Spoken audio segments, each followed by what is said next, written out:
So a new constituency poll has the Green Party winning Gorton and Denton. The Greens are on 31%, Reform 28%, and Labour are third place with 25%. Now, when you include don't knows, the Greens are on 22%, Reform 20%, and Labour 18%. Now, the don't knows are crucial. Looking at the polling data, when people think it's a straight race between Reform and the Greens smash it out of the park. 39% would vote for the Greens compared to 25% for Reform. So what's clear is that the majority of people do not want Reform in Gorton and Denton. The majority of people in Gorton and Denton are essentially split between the Greens and Labour. So there isn't as much of an anti-Labour or anti-Green vote as there is a anti-Reform vote, which explains Lucy Powell's behaviour. She has been sharing a general election poll which has Labour miles ahead. So the Labour Party have been working hard with their propaganda. This is a general election poll, which is not accurate in predicting by-elections. The pollster they cited even says this. Warning, this is based on extrapolating from the national polls and applying a uniform national swing to the results in the 2024 general election, not usually applicable in by-elections. Lucy then shared this graphic with no breakdown of any data. Gorton and Denton is a constituency of two halves. After thousands and thousands of conversations, the story is clear. Only Labour has the breadth and depth to beat Reform. Voters are increasingly recognising that. See the whole picture. And then she got community noted. This presents a narrative about local contests with no underlying polling data. There's no methodology, sample size, dates, vote share, or error margin, so it's impossible to assess how representative or reliable the claim is.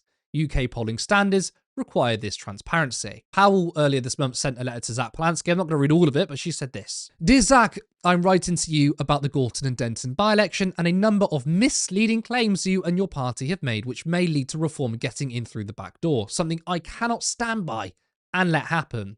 There is a lot at stake in this by-election which goes beyond the usual politics of who is up and who is down. For me, I'm doing whatever I can to stop the nasty, divisive politics of Reform and Matt Goodwin getting a foothold and platform in my city, a city built on tolerance, openness and collectivism. You know as well as I do that the Green Party just doesn't have the base or the breadth of support across the constituency to win the seat. The best you hope for is to take support from us to boost your profile nationally. That is exactly what Reform wants. It's their only route to victory, split and suppress the long-standing Labour votes. What's more, in seeking to push your agenda, you and your party have shared misleading election material and claims on social media. Labour has a strong Manchester Labour brand and organisation here with Mayor Andy Burnham, the Labour Council and Labour government delivering real change. This contest is bigger than you. It's time that you stopped the bogus briefings and bar charts. The Greens can't win here. If you really thought that, you would have stood here yourself as someone from nearby. Voters won't forgive you and your disingenuous campaigning will come back to haunt you. Only voting Labour's Angelica Stoja can prevent a Reform win. You and I both know that. I love that she's invoked Andy Burnham's name as a reason why you should back Labour. They have the momentum. Labour would have won this election had you not blocked Andy Burnham. You do realise that there's so many people who are like, I was going to vote Labour, now I'm voting Green because they blocked Andy Burnham. But whatever, they're so out of touch. It's incredible as well to say, well, if you really believed in yourself, you would have stood in this election. Zach Polanski hasn't lived in Manchester for 20 years. He's a London Assembly member. He is saying, I'm going to stand in a London seat because I've lived here for decades. Because, unlike Labour, they don't just parachute people in whenever they want. So Zach Polanski, 3 weeks later, finally responded with this. Dear Lucy, 3 weeks ago, you wrote me a bizarre letter in an attempt to hold on to voters who Labour have for too long taken for granted in Gorton and Denton. First, I'd like to give my apologies for the delay in getting back to you. I've been busy on the ground with Hannah Spencer talking to voters about the issues that matter to them. Lowering bills, protecting the NHS, and rebuilding our public services. You'll appreciate most of your letter is out of date now, but I'm sure you'll have seen the poll that came out today. That puts us in first place and Reform in second. Labour are a distant third, and it's now clearer than ever that your party cannot win in Gorton and Denton. If you are as concerned about stopping reform as you proposed in your letter, the course is now clear. In the spirit in which you wrote to me, you should now urge your members and former voters to back Hannah Spencer on the 26th of February to stop reform and make hope normal again. Kind regards, Zach Plansky. P.S. Hannah looks forward to saying hi in Parliament. That was a good response. And Lucy Powell, well, she bit back and replied with this. Thanks for your reply 3 weeks later.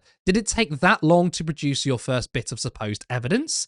I did see your questionable poll, yes, funded by one of your donors, over-indexing on the Labour Green areas rather than the Labour Reform areas. There are no Green Reform areas, and showing the three main parties within the margin of error of each other. So I will continue to go off our very extensive data, having now spoken to over a third of eligible voters, that this is a contest between Labour and Reform. You are nowhere in the north of the constituency where it's us taking on Reform, and our support remains strong in much of the south. Voters across Gorton and Denton increasingly know that to be the case. I haven't seen you yet on one of your fleeting visits from London, but I'll still be here for the people of Manchester long after you've gone, working alongside the brilliant Angelica Stoja, delivering real change. While we're on it, can I ask how you feel ethically about sharing betting odds on the election, which are based on a couple of very suspect big money bets? It doesn't sit easily with me, and I'm surprised by your association with big money election betting. It's so funny how she's saying in the first letter, well, if you're so comfortable and you think the Greens can win, why didn't you stand here since you're from the area? And in the second letter, she's saying, well, I haven't seen you in your fleeting visit from London. Well, which is it, right? He's either from London, has no connection to Manchester, or he's a Mancunian and he should have stood. You're contradicting yourself there because you're just throwing shit at the wall and hoping it sticks.